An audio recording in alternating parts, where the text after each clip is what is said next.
Here are the tools we're going to need. A few hex wrenches, 3, an open end wrench, and a couple of screwdrivers. Maybe a Phillips head, maybe a flathead, depending on how your sissy bar is attached. I'm going to start out by taking off, just by loosening the pad, in fact. And keep in mind that your sissy bar may look like this one, it may not. This is a tall one, keeping in mind that the taller the sissy bar, the more support your passenger is going to have. This is 1/2 inch square uprights on here, and it has a little plate. Your sissy bar might be shorter like this one and have a full plate in it, or it might be completely open like this sissy bar is.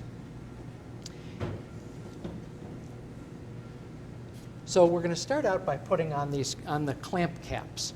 And the clamps are what actually hold the love handles onto the sissy bar.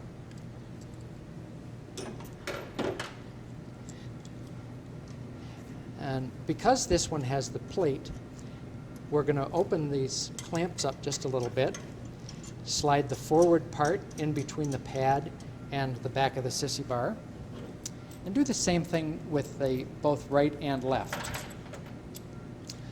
Open up this chrome nut, slide in the clamp system, and now these are just thumb tightened, these 2 chrome nuts on here. But what I am going to do is tighten the fulcrum screw in here. And the fulcrum screw is really what puts the pressure onto the sissy bar and holds the love handles solidly in place. We'll make sure that they're about even. And put on these 2 saddle blocks. Keep in mind that the saddle part of the block, the curved part, goes upward. And we'll put on the washers and 2 chrome acorn nuts, 1 on each side. Now we're going to put the left saddle block on, put the washer and the chrome acorn nut. And again, these are going to be finger tightened, because now it's time to drop in the chrome cross tube.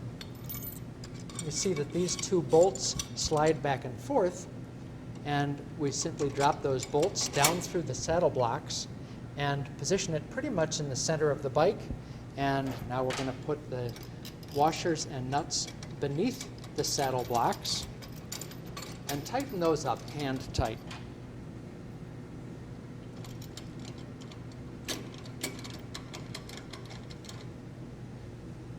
That's pretty much that. Now we're going to add the 2 pivot carriers. One is marked with an L and the other is marked with an R, so you can be sure that they're going on the right end. And tighten up just one of the set screws a little bit. It doesn't have to be real tight, because we're just checking them for fit right now. Keep in mind that the slot in the pivot carrier faces forward. All right, those are tightened a little bit. We'll put on the right armrest, put on the left armrest, and I'm going to just walk over here and make sure that they're parallel, and you can adjust them up and down because only one of those set screws is very tight. All right, now we're going to take the armrests off and tighten the other set screw very tight. So all 4 of these set screws are really clamped in there. They actually have a point on the end of them, and that point digs into the cross tube to keep them really solid. And then there's also a clamping screw underneath. So you're going to tighten up these clamping screws really, really tight. As a matter of fact, you're going to want to put some thread locker on there so that if your bike rattles like some of them do, it doesn't fall out sometime down the road. Now we're going to put a little bit of Vaseline, a little bit of grease. I'm actually going to use a little bit of chapstick on these pivot posts so that the armrests will pivot real nice and smoothly for years to come. And you're going to want to put that on every once in a while. We'll replace the armrests. Put the button head screws back in.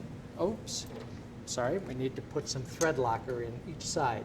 little bit of thread locker, just a couple of drops in these threads.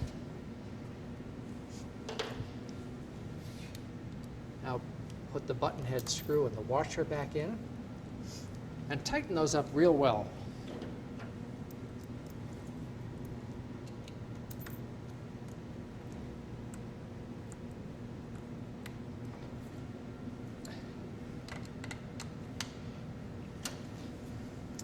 Now, these armrests have clicked into position in the front position, and they're pretty tight, but keep in mind that if you need to tighten them up a little bit more, there's an adjustment underneath, and you simply turn that ball detent system to the right.